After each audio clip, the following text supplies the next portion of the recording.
All right. Yeah. I dance to that every time it's playing. I don't know about you, but So it's a fun intro. it is Dig right. it. Yeah. I was, and I get into these manic modes where like I did everything over two days. I was like, oh, maybe I should make like a little like intro thing, and then all of a sudden I was like, all right, I made that, and then I was like, wait, maybe I should just do the intro video. So then I did like a 6 minute video, and then I was like, maybe I should like add images, moving images and stuff. So I added, and then like the next thing I know, I have 6 videos pre-recorded. I'm just like, whoa, maybe I gotta sleep. This is do you get into modes like that where you're just like you get an idea or you get motivated and you have this manic attack where you just can't stop working until you fall asleep? Yeah, somewhat. I think the one that I could most closely relate it to would be when I'm editing. Normally, when I sit down to a new project, I'm not into it, and so I'll put in an hour here and then another hour there, and then all of a sudden I sit down and I hit that flow, and I look at the clock, and I've been editing for 6 hours straight, and I'm like, where, what? So yeah, Yeah, basically your stomach is going, hey, we have to eat. yeah. Now, one thing that I like to talk about with the authors, writers, and people in the industry in general is like, you do have to put a timer on occasionally. When we Hmm. let the world just disappear when we're doing, are we really being productive? Or are we letting things control us? And what do you Hmm. what are your thoughts on setting boundaries for like, hey, wait, my work is not supposed to control my life. I'm supposed to control my work. How do you feel about that? I'm probably not great at that because I'm a perfectionist. So I spend a lot of time kind of trying to make things perfect. And usually that's more when I'm on set. So I'll get it to where I consider like the lighting and the camera and everything to be acceptable. But then I'll be like, we still have 10 minutes until talent gets here. I'll go start, tweaking things. And so my deadline is just kind of built in as whenever the talent gets there, I'm done.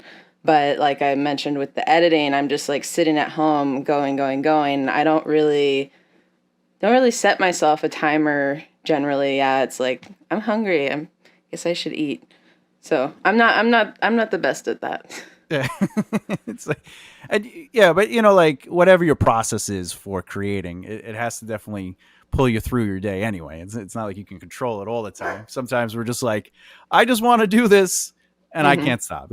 But you, Well, and I have to hop on the train when it gets there too because I'm not always that motivated to hop on the creative train, and so when it comes along, I take it because it just I don't know, time just flies and great things happen. well, yeah, I mean, the good news is you're doing what you love though. Yeah. Like your passion is literally you get to wake up and your job is Hmm. and what brought you to being able to do, because you're a cinematographer by trade, that's really Hmm. that's one of your big passions. So is photography, right? If I remember Yeah. correctly. Hmm. What led to you officially being like, wait a minute, I just realized I'm doing this full time, like do I need a job still? Like when was that, and how did that come of? that that's hard to remember because when I used to work at Film Tools and I worked like 8 a.m. to 5 p.m. or something along those lines. And I went back and forth a little bit. I left them, I went to other more industry jobs, and then I would come back and I kind of worked every position there was in that company. Um, and then at one point I just didn't go back, and I was getting enough jobs to pay rent, and that was a really weird feeling to realize that I can actually make a living making movies and loving my job, and people want to pay me to like do what I love. Um, but I mean, I guess that was around 2012 um, that I the last time that I had a regular full-time job. It's 10 years. 10 years. Yeah. And I guess that's the most important thing is like, am I paying my rent? Yeah.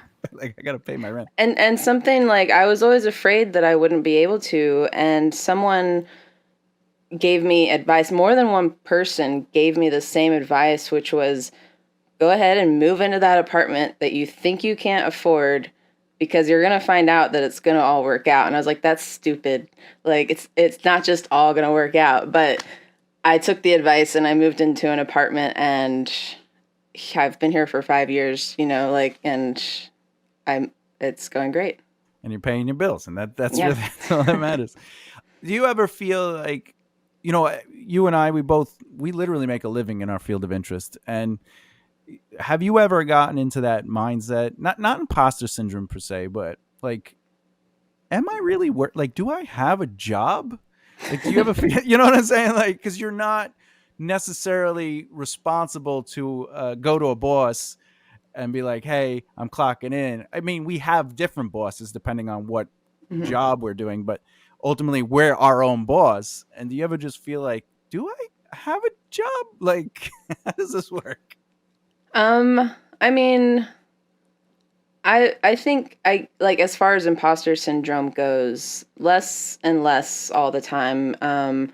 Because I figure I work with the same clients over and over again, and they must be inviting me back for some reason. They must like what I'm doing. I guess I know what I'm doing, and and it keeps, my career keeps escalating, and so I've slowly, gained the skills that I need and gained the trust of my clients, and I just sometimes have to kind of step back and look at my stuff and be like, oh, I did that, and it's good. And I have to avoid looking at other stuff and comparing why my stuff's not as good as that stuff. I try to look at other stuff and just be inspired to to make my stuff greater and keep growing. Yeah. And, with that said, like, I always found it fascinating and I say fascinating with a little bit of sarcasm, fascinating when people like they feel challenged by others and that they're competition and it's like I have to destroy them. Yet, like you're saying, you're in an industry, you get the work, and you should be inspired by other people.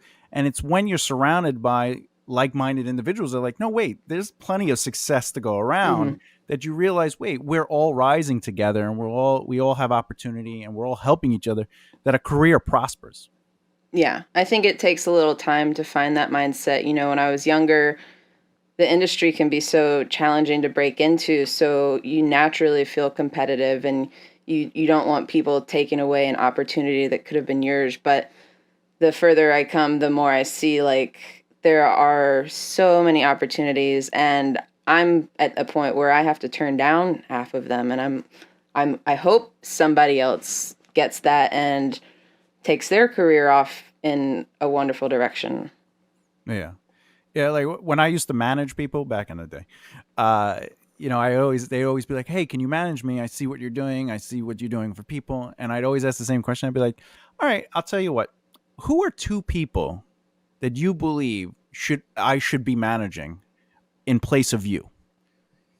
And they Hmm. always say the same thing. Oh no, I'm the best. Like, pick me. I'll make you money. And it's like, I'm already making money. I don't need you to make me money. You need me for you to make money because your pitch was if you help me market my product or you help me get my band out there or help my and I always wait for that right answer, which is, oh yeah, I have these two people that I think would be totally more excited. And I go, well, I'm going to sign you and I want to meet them. And then I ask them the question. And in this industry, we have to become the change we want to see. And if we're Yeah. we're if we're pushing these ideals that aren't necessarily healthy, you know, it's Hmm. like you're flooding the industry with the. Now, as a cinematographer, I'm sure there's scripts, right? And do you look at a script like a writer and a director to figure out your shots? I don't know how writers and directors look at scripts, so That's a great question. I do like, I mean, I have to read it more than once because I'll read it the first time just to see how it looks to me as a story, how I react as an audience member to the story. And then I have to go back and read it a second time, envisioning it in my head, and thinking about the shots. And I kind of default to classic coverage as I'm reading it, but I try to think about what kind of different types of shots or lighting would elicit the emotion that I felt when I read the script, and I try to remember to bring in those more unique different options, and also just speaking with the director about what they're trying to elicit from the audience. Have you ever worked on a scene where you felt that emotion and you were just like, oh yeah, I see this scene completely, but then you're looking at the other scenes in the script and you're just like, I don't think there's continuity Mm-hmm. before you even put the cameras up. You're like, wait a minute, I think I don't feel the continuity of the emotions. Like this scene I see, but these scenes feel different than that. Like, do you ever get into those situations? I think I have. I can't really draw up a specific example, but um, I know that when I'm reading a script, there are certainly standout scenes that speak to me, and others that don't really jump out. And I do just kind of go through and say, okay, regular coverage, and they don't inspire me as much to think about those different types of shots. So I guess that sort of um, answers that. Yeah, yeah, it does. It definitely you definitely answer that. Now to your writing, because you write, you come up with stories, and you're fascinated by telling stories that are interesting to you. And is your process of writing from a writer's standpoint, or because of photography and cinematography, you approach stories more cinematically? I guess would be the right word than maybe Yes. narratively. Yes. I've been told by writers it's a bad habit that I have. I tend to want to put in the camera direction, and I want to say, like, oh, this takes place at magic hour, and all the things that have to do with how it looks visually, because I can relate to that too so much, and I can when I'm writing, I can see it in my head, and I want to write like the camera's at the end of the hallway on like a long 135 lens and a full shot. I want to, because I can see it and I want to tell them through the script, but you're not supposed to do that, so I have to kind of hold myself back. But it still comes through. Other people who have read my work have told me like this was clearly written by a cinematographer. Yeah, Quentin Tarantino does that though, but you can get Mm, away with it when when you're the director of the project because yes. you Yeah. know you're like even Soderbergh, I believe. Well, he actually holds the camera, right? Soderbergh is no, Mm, yeah, yeah, I think so. the guy who did the Nick. Was it called the Nick? It was. It was like back. It was like back in the old days when people walked on cobble roads and medicine was just kind of like becoming a thing. And the first season's about like doing a C-section, like they're trying to create a healthy, successful C-section. Hmm. Uh, but I believe Soderbergh directed it. But like you always see him holding the camera and like trying to get the shots. Yeah. What are your feelings when a director's like they hire you as a cinematographer and they're just like they grab the camera and like this is the shot I want? Are you like, why am I here? This isn't even working. No, I've worked with a variety of different types of directors who are either 100% hands off, or they have very clear vision that I do somewhat. Sometimes I'm like, if a little bit of like, why am I here? But not really, because I think it becomes a really great collaboration, and I feel like I'm actually learning something, because when I used to work on film sets as an AC, I would be able to watch the director of photography and I could learn all these techniques and learn these shots that I wouldn't have thought of. But now that I'm always the DP, um, if the director has these different ideas, it gives me an opportunity to learn different ideas and techniques, and like, um, and also sometimes like they might not be quite as well versed in like the rules of a camera. So they'll say, "Oh, I want to take this um, 85 millimeter lens and get in the passenger seat of a car and shoot like a wide shot of the person in the driver's seat." And I'm like, "No, we can't." but but sometimes when they ask me for something that's technically impossible to achieve, I'll end up finding some sort of compromise that is, again, it's something I would have never thought of on my own, and their desire for this unobtainable shot created this new shot that neither of us had really thought of, and so I end up with some really cool original stuff.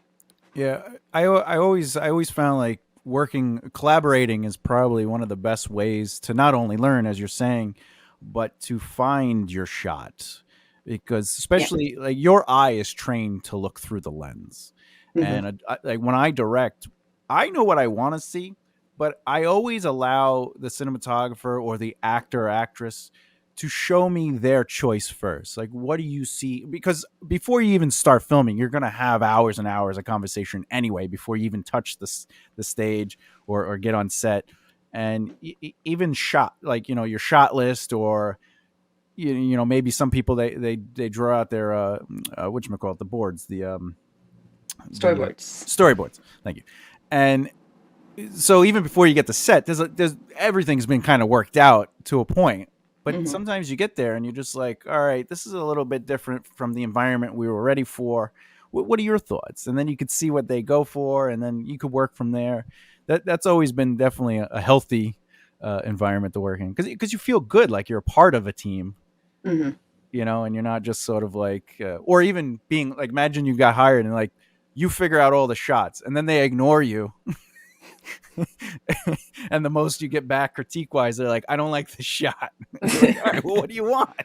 You're the cinema. You figure it out. And you're like, you know what? You figure it out. So now back to your writing. When you take form to a script, what is your process in developing the story? Like can you take, especially for authors or screenwriters out there, just from the conception to getting it on the page, what is your process to get a coherent story?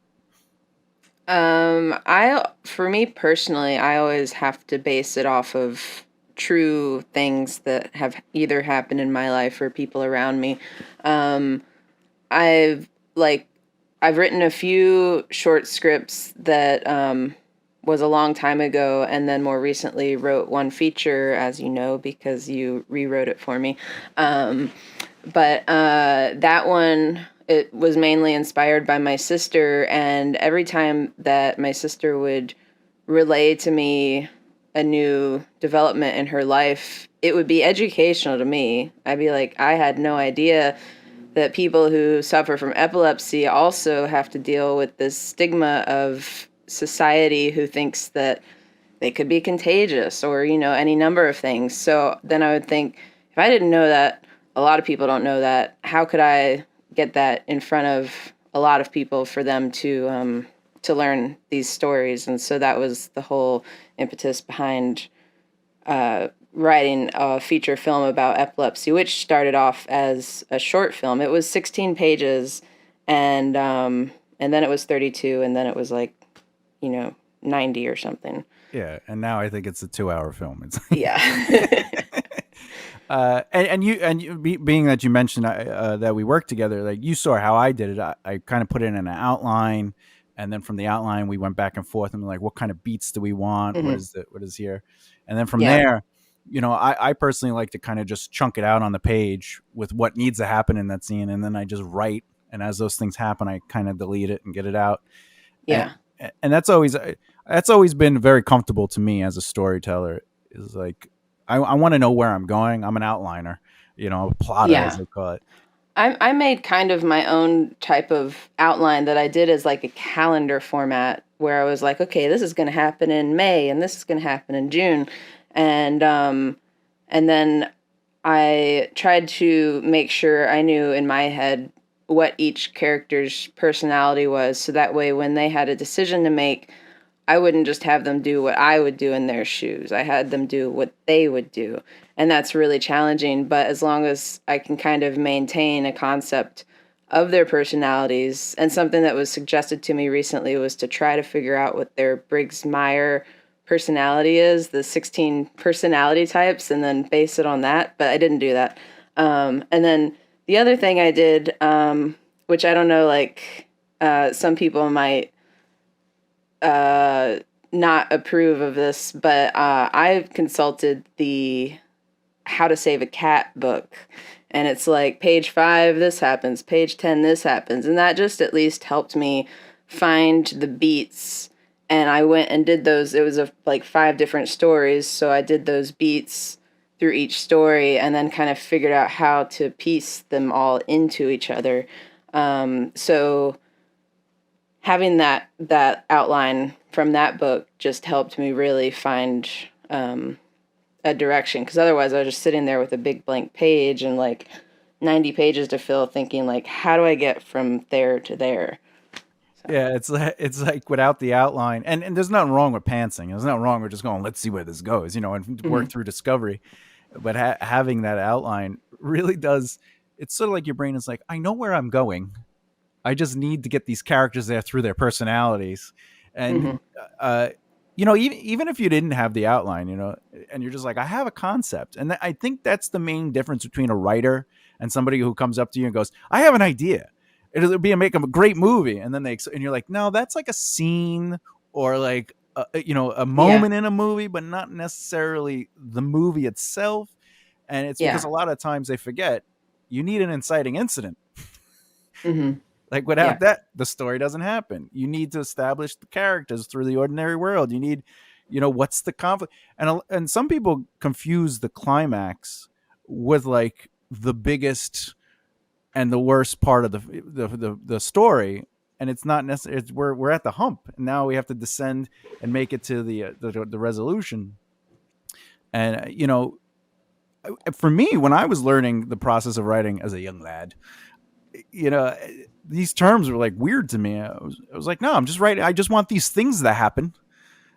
And it would be cool if as I always call it the Zack Snyder. I go, I have a Zack Snyder. I just want to see, Superman, and then Batman's like, do you bleed? And that'll be so cool looking. But like, what's happening? What is the motivations? And I think not necessarily to be like you have to become a master of terminology, but as you explore the tools, as you're saying, you start to see the story differently. And was that something that really motivated you to write the story even more when you're like, wait a minute, not only is this possible, uh, but it's making sense in my head and not just moments that I'm seeing. Yeah. I mean, it was when I was writing it as a short, almost just to kind of get the concept out of my head onto paper. Um, it was just I had so many ideas and all these little different stories, and it was just getting too long at like 32 pages. I was like, that's a pretty long short. Uh, Maybe I should just make it a feature. And uh, and having all these little anecdotes from my sister to go back to that like save the cat thing, I was sort of able to piece in pieces. If the book said that like um I can't remember it at all anymore, but if it said a certain type of event was supposed to happen on page 50, I thought, what story has my sister told me that perfectly fits into that description? And um and so I was able to kind of use that to put it together like a puzzle, I think. Yeah, and if I remember correctly, there's five. There's basically five main characters, right? Yeah. Is one, yeah. And when you're doing ensemble stories, it's like, does everybody have an inciting incident? like, Yeah, yeah, like yeah. Especially when it's like almost, I guess the term, it might be like a slice of life type of show, and slice of life is like the least type of movie that would have an inciting incident, because sometimes it's just like, here's a piece of this person's life. It's not that anything starts or necessarily ends this arc. There is in the story, but it definitely, I think, is kind of also just like we're just peering into these five people's lives and seeing what their everyday struggle is. Yeah, one of the things that really helped me with your story was I had like an anchor character, which to me was the the main protagonist, and when their beats hit, when their inciting incident hit, or I Mm-hmm. made sure that the other characters were hitting theirs, Mm-hmm. sort of like as a reflection of that story, and that really helped me get through it because again, you're trying to be like, let's put all these, and I don't think there's anything wrong with ensemble films, but you look at uh, Suicide Squad, that's an ensemble film, but they're all together. You get to have them all together, and they sort of have their moments. And with your story, what I really like is that they sort of kind of interact, but at the same Mm-hmm. time, they very much have their own stories, and we get to it was like what's it what's that one movie with Tom Cruise and Magnolia, right? Tom Cruise film with Magnolia. Yeah, yeah, Magnolia. It had like a huge ensemble cast, and like would follow, but then somehow like they kind of all were connected, Yeah. like at the Yeah. very end.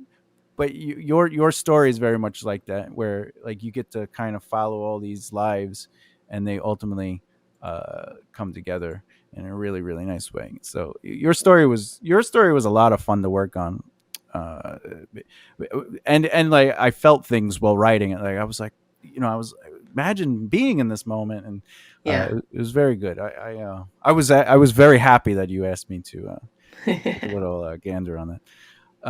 Now, being that you're in this industry, specifically the film industry, and you have directed and you've worked on everything from commercials to, music videos to features, shorts. Like you're in this industry, so Mm-hmm. how supportive is your family of this career? When we're all growing up, we always hear it's great to have a dream, but have a backup plan. Like, did you have a backup Uh-huh. plan, or was this like you were very supported? Now that now that I've proven that it's a real job, they are very supportive. But definitely when I went to college, my dad was a little bit unsure. He didn't try to tell me like that I wasn't allowed to major in film studies, but he did say you could change your major at any time. If you think you want to major in business or something where you could get a real job. But he's been out here to visit me a few times. He's seen me work on set. He's seen how I collaborate directly with the director.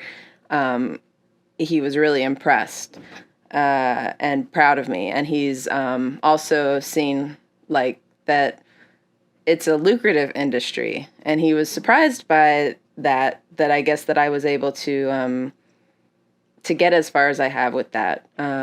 So at this point, my whole family is both very supportive and very much they will brag to everyone they can back home. So like, this is my daughter. She's in Hollywood. She makes movies. She knows these famous people. So yeah, They're like, I bought her first camera. I want yeah, to put that on yeah. the. Was your father like? Look, I love that you're working with cameras. You could film operations as a doctor. you should become a doctor. Yeah, no, I don't think he said anything like that, but he was just worried that he knew how hard it would be and challenging and he was worried for me and wanted the best. But I just showed him that I'm very good at persevering and very stubborn, which I got from him. So, Well, what's yeah. what's something you would tell as far as advice with that particularly, or specifically for like a new author or somebody that's trying to get into the entertainment industry, and their family is like, you can always get a business Hmm. degree. Like, what is some advice you would give to a young, passionate person? Um, I guess if there's any one person in their family or friend group who is supportive, try to really focus on that person. Like While my dad had his concerns, my mom, she was the one who, before I was like, what am I going to major in? What college am I going to go to? And she said, well, UNC Wilmington has a film studies program. And I was like, I can major in film? And she just was always behind me on that. So I really kind of zeroed in on the support that I got from her. I think if you don't have anyone, then I think the thing would be maybe to find a mentor in the industry, because there's so many people in this industry that, we talked about earlier how it can be very competitive. But the flip side of that is there's people who got where they are because of other people who helped them get there. And now those people are trying to give back. And you just have to find those people, do an internship and just talk to everybody and see who's trying to help the up and comers. And I've met those people, and I'm thankful because they are why I got where I am today.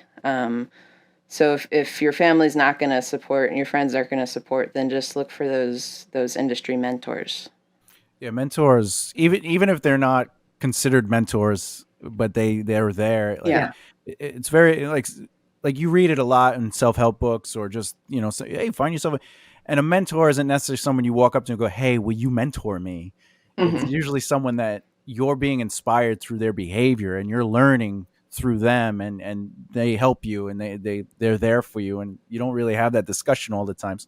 uh, you know, and speaking about helping people, one of the things that I have conversations with, especially people starting out, or they've been doing it for 10 years, and they're like, why am I'm the greatest since sliced bread? Why am I success? I go, well, who do you know? And it's like, yeah, that's bullcrap. I'm just going to focus on becoming the best cinematographer, the best writer, or the best music, and I'll be discovered. And you're like, yeah, but somebody still needs to know you Yeah. to get Yeah. discovered. And I always tell people, you got to network, because Hmm. networking is about who you know, but marketing is about who knows you. Marketing Yeah. isn't always about, look at me, I do cinematography or I write. Marketing is like, what is the impression you left on them? Hmm. Do they like you? Did they, like you said, you look for people that are selfless, that are helpful, that want to be a part of something bigger than themselves, even though it's also helping them. They're giving, and that's a brand. That's the marketing aspect. But you can't find those people unless you choose to be interested in other people. And a lot of people starting out, even writers, everybody in the industry that's kind of starting out, they have that me perspective. Like, how can Yeah. you help me? And it's like, Hmm. you're just starting. Why don't you carry my bag? you know, it's okay to carry my bag. There's this really great interview with Orson Welles. If anyone doesn't know who Orson Welles is, in the Transformers cartoon movie, he played Unicron. Anyway, What? yeah, he's the voice of Unicron. Wow. Wow. He also scared New Jersey into a panic with the War of the Worlds Hmm. uh, radio thing. But Orson Welles, he was being interviewed, and they were like, "You cast a lot of your friends in your projects," and he goes, "Yes," this big deep voice, and they're like, "Well, is it because they're really good?" And he goes, "Absolutely not." And he goes, "Well, do you feel bad, casting him?" He goes, "No." And they're like, "You don't want to hire like better actors or better people that?" And he goes, "No, I want to work with my friends. I don't Uh-huh. care how good or bad they are. I want to enjoy myself when I'm on set." Yeah. And that mentality, like, is just beautiful. It's an art form, not a, we have to be the best thing in the world for it to be valuable. And it's like, no, no. Look at Adam Sandler. On whole, I love Adam Sandler and everything he stands for and what he's done for the people around him in his circles. But that doesn't mean I have to like every one of his movies. But the message of what he's doing is just pure divinity. It's just beautiful to bring people into his team. To Grandma's Boy only happened because his friends wrote it, and his friends were working with him, and he says, I'll give you the money. I'll produce it. I'll help you get it done. And that's like one of the funniest comedies in the world. But that's not the great part about that. The great part is just like, be the next Adam Sandler. and you'll just see a lot of more. You'll see a lot more happen in your career, and that like people keep giving Adam Sandler money, and his movies are just kind of making money, but he Hmm. does so much for so many people that they're just like, we want to keep you going, we want to keep you happy. Um, here's a fun thought though. Let's jump to something crazy. Now, because you've been in the industry for some time, do you ever find yourself Googling your name? Yes. There's like a couple of doctors named Jennifer Hook that um, might pop up before me, which I'm told I need to improve my search engine optimization. Um, but other than that, I mean, yeah, there's a couple of websites that there's either been like I've had little articles done, or like I'm a featured artist for Tokina cinema lenses. So certain things like that might come up. And but the other thing I've learned is like the way to optimize your search engine results is to do blogs and do podcasts and things like that, and get them on pages and link it back to your page, and all of that kind of stuff. But I've never come across anything bad Googling myself, so that's good. Oh yeah, yeah. That's like, like, what is that? I gotta. It's the doctor. For anyone listening, a really great trick for SEO is, if you have a website, every image on your website you can add an alternate, or alternate name to the file on the HTML code, and so like if you just add your name, like Jennifer Hook, if you just Then put it'll that on pop up in every. image results. Yeah, but Okay. it also adds to just your search in general Yeah. because it associates it with. That's why if you put Thomas J. Bellezza in, it's just pages after pages. It's because I tag myself and I make sure I have the alternate. It's all about the the keys and stuff like that, which is like a huge. When I was learning that a long time ago doing web development, people be like, how come you're not putting meta tags in? I'm like, what are meta tags? I'm just making a website. They're like, no, you need meta tags. And also your interaction on social media helps grow, because the Hmm. more active you are on like Twitter or Instagram or even Facebook, your name is literally associated with the comment. Hmm. So it actually, you're an active. I just don't like being active on social media other than posting pictures on Instagram. So that's a problem. Yeah. It's like, I like the pictures because I like taking photos, Yeah. but do I need to talk to people? It's like, Do I have to post on Twitter? The last thing I posted on Twitter was a revelation I had. Oh, I need to look it up because yeah, it it was was like good. 2021. It was a long time ago. Yeah. Um, and I just had this thought, and I was like, "That's so true." Um, so I wrote, if this would, okay. Oh, I wrote, grilled cheese must be cut diagonally, right? I mean, you got to cut it diagonally. You can't just cut it straight down the middle. That's right. So, Now we know you're not Nick Cage.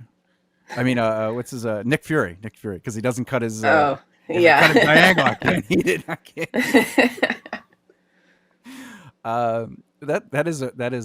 That's, see, that's why Twitter exists, for that thought. So you could just be like Hmm.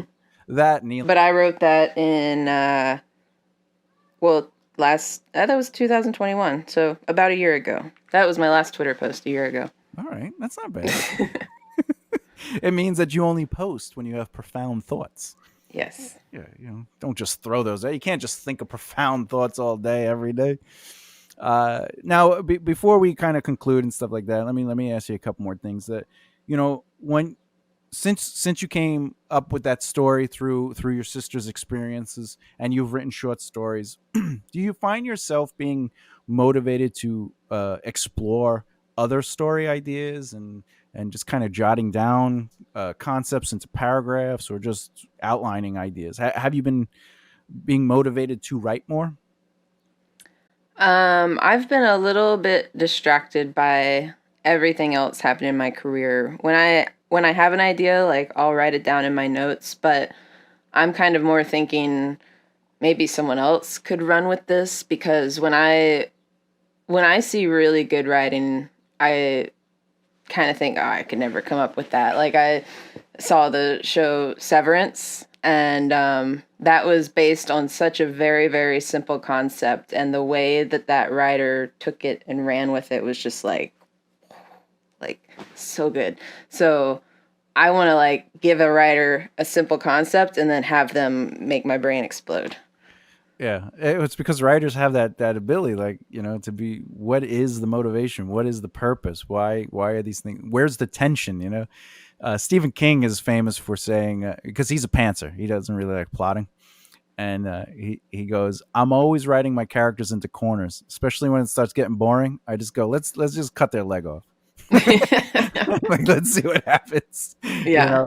and Yeah. it's true. Even when you come up with a concept like you're saying, you give it to a writer, their job is literally go, well, where's the tension, Hmm. because the story isn't like, today I woke up and I had my favorite cup of tea, and then, oh, I won the lotto, and like, nothing really happens when there's no pushback. But you can also do, like, if you ever seen the movie Meet the Parents, Hmm. when I watch movies like that, I have anxiety attacks, because, like, in reality, every everything in that movie can be solved with, hey, I smoke. I'm gonna go out in the back and have a cigarette. I'm sorry, I need a cigarette. Instead of burning down the entire gazebo, Hmm. or when he's like, I have nipples. Can you milk me, Greg? I'd be like, no, you're a dude, and your wife is not pregnant. So the rare moment where a guy can lactate has passed for you, because there is a thing where a guy can lactate if their wife is pregnant. They sort of have these, and it's like, like, just be honest and be like, I'm making this story up. Like, but no, it's all about, like, how Yeah. crazy can we push you into the corner and stuff like that. Um, Now, I do. I'm always curious about this for people that are definitely in the industry and stuff like that.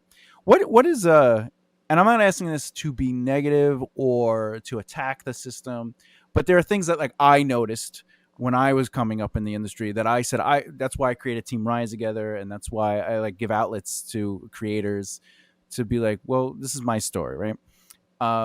So I like to change what I saw. What is something you see in the industry that you wish would change, or that you are working to find a way to change?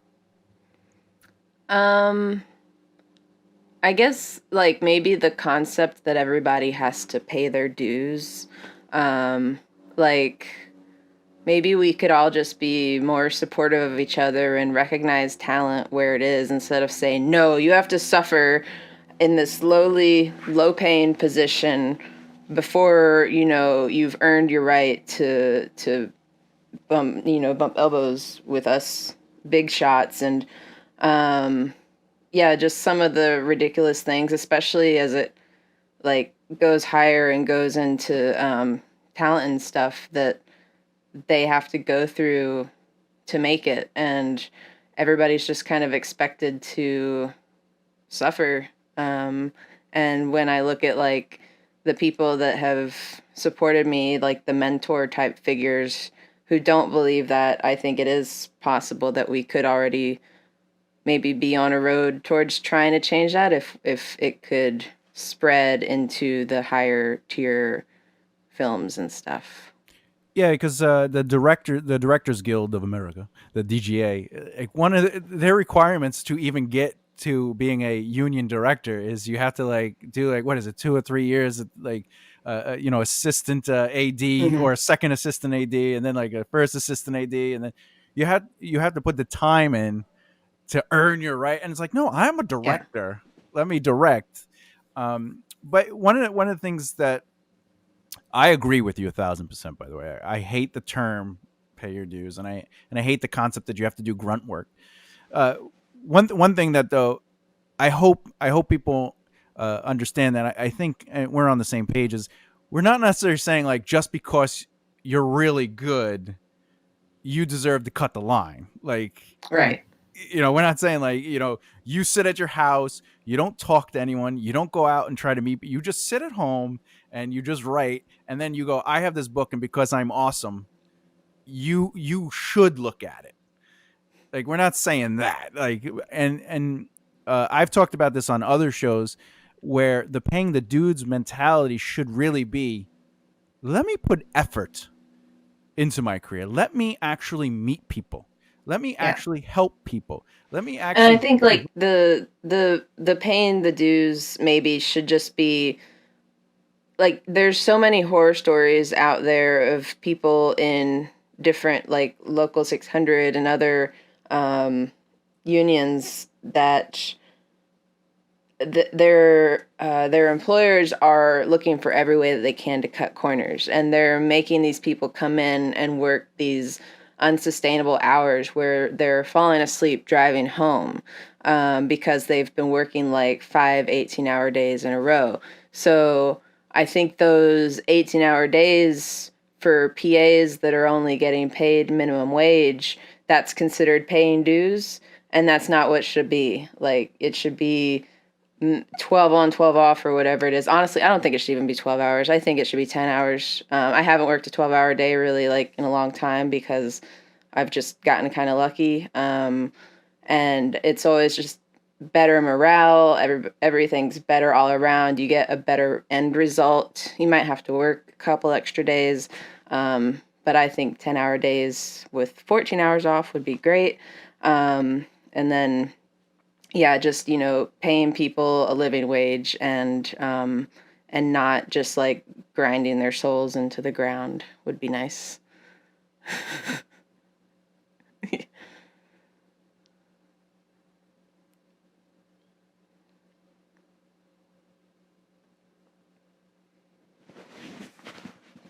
Hmm. Yeah, yeah.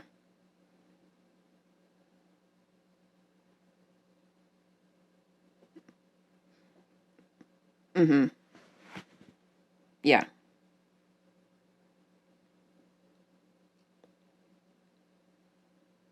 yeah, yeah,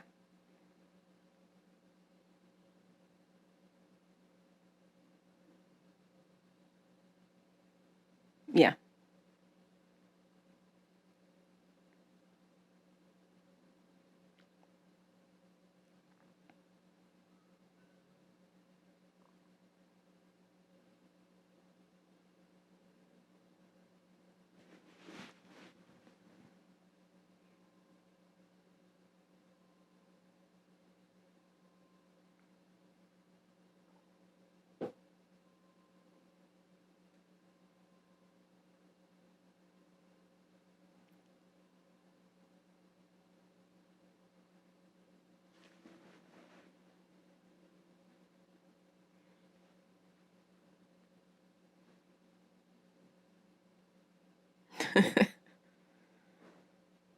Uh-huh.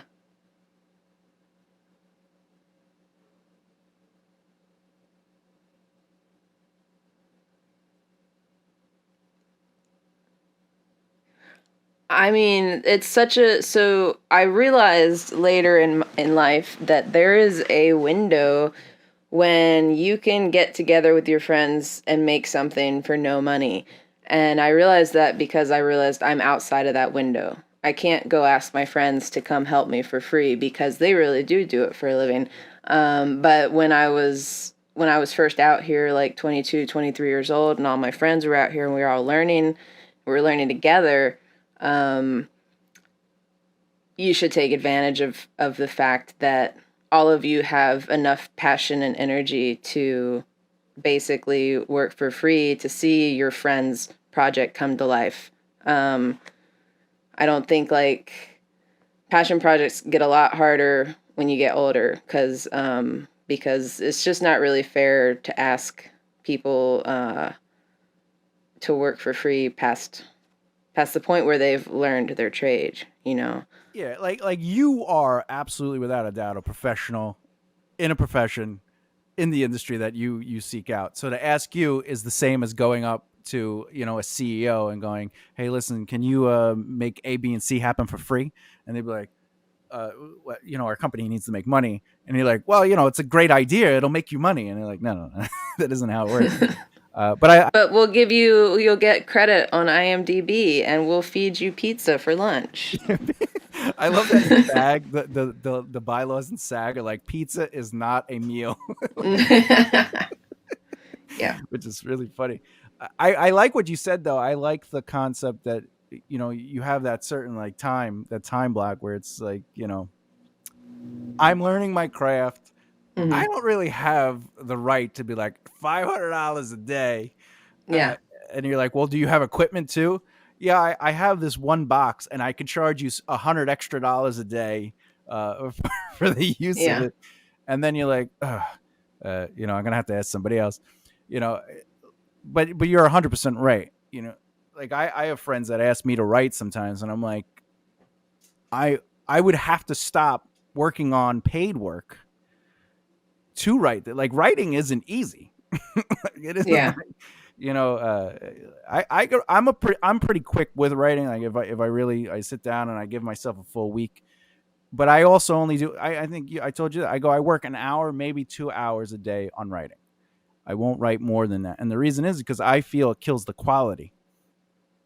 It's like let me give this my best hour, 2 hours of focused time. I shut off all my devices. I just, it deserves it. uh, with that said though, like if somebody's like, "Could you work on this for free?" I'm like, "Well, I'm already using my 2 hours for the next 3 months, Hmm. so no." And they're like, "But it's gonna be such a great story; it'll make us money." Well, no. All right. So Jen, I'm going to just for anyone who's listening, all of Jen's information will be in the description of the video below, and you can absolutely check her out. She's a really nice website. Shows videos and some reels and things like that. Oh, before we go, we're almost done. Reels. Uh, uh, how often did you get work when you were starting out from your reels versus connections? Um, I, I mean, it's usually some kind of combination. If somebody gets my information from someone else, at some point in time, they're going to say, "Oh, could you send me a link to your reel?" Because they just want to, somebody else told them, "Oh, Jennifer's great. She can shoot this for you." And they're like, "Well, I don't know Jennifer, so I trust you. I believe that you think she's great, but I still need to see her work for myself." Um, but like as far as I mean, I've had a couple people find my website one way or another and end up reaching out to me, but I could probably count that on one hand. And then, like, maybe people who have seen something I did that was in a short film festival would find a way to get in touch with me. But definitely, like, the majority of my work comes from my contacts, and I find those contacts by working on set and say like I'm on set, I'm shooting a feature film for this one company and that company hired this actress who happens to also be a director and is like, I just loved everything I saw of you when we were on set together and I want to work with you. Will you come shoot my next film? And it's always stuff like that. Usually I'm meeting them on set while I'm working, so they've already like seen me in action. Yeah, I tell people that all the time, like especially clients if I'm consulting. It's like the reel is a tool. It's not necessarily what you should rely on. And a lot of people put a lot of time into their reels as if it's the same with authors. They'll go, "I'm going to write a book and that's my ticket." And again, it's like, but you don't leave your house. I just update my reel when I get bored. Yeah. Like, Exactly. and when I think the last time I updated it was like right when the pandemic started and everything shut down. I was like, well, I don't have anything to do. I guess I'll work on my reel. And then basically what'll happen is it's been, a year or whatever. It's 2 years since the pandemic started. So I probably should make a new reel. I know I've got a ton of new footage that could go in there, but I'm really busy and it's sort of just on the back burner until I get bored one day and decide to mess with it. All right. I'm just saying you need more robot footage. That's all right. Jennifer Hook. Thank you so much for coming on the right mindset and giving us a little glimpse into your world, into your mind, specifically your mindset. Yeah, And thank you for having me. yeah, yeah. Hopefully, I could get you back on in season two and maybe even season three. You know, because again, I like you. You're really smart and really lovely person. And I learned something new about you today about like how you career got and mentorships and helping people like that. That's something I believe in, and I love that that's something you're doing, and I appreciate that you help others. Yeah. Um, so with that, I guess we'll see you next time on the Right Mindset, everybody. See you next time.